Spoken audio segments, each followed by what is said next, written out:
Garrett Hardin's Tragedy of the Commons, published in 1968, posits that shared resources are inevitably doomed to destruction due to individuals acting in their own self-interest, leading to overexploitation and depletion.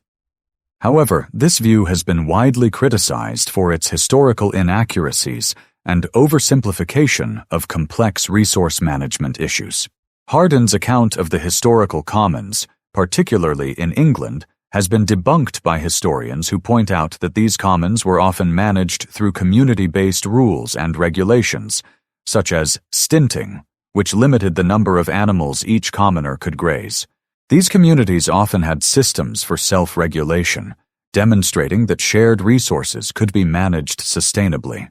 The real history of the depletion of the commons tells almost the opposite story, one of privatization, enclosure, and relentless profit-seeking. Hardin's essay is bad history. In England, the shared pastures where peasants grazed their herds weren't overused but stolen, cordoned off, and privatized in a much-studied historical process known as enclosure. Elinor Ostrom's work, which earned her a Nobel Prize, directly challenged Hardin's thesis by demonstrating that people are capable of sharing finite resources without depleting them. Ostrom's research highlighted the importance of social norms, cooperation, and institutional design in achieving sustainable resource management. She identified design principles that encourage successful community-based commons management, such as clear boundaries, reliable monitoring, and fair conflict resolution processes. The tragedy of the commons has been criticized for being used as a justification for policies that favor privatization and restrict access to resources, often at the expense of local communities and indigenous populations.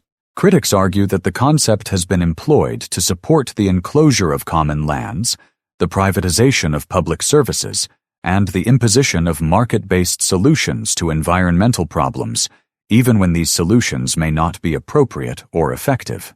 The article "The Myth of the Tragedy of the Commons" states that the success of Hardin's argument reflects its usefulness as a pseudo-scientific explanation of global poverty and inequality, an explanation that doesn't question the dominant social and political order. It confirms the prejudices of those in power. Logical and factual errors are nothing compared to the very attractive, to the rich, claim that the poor are responsible for their own poverty.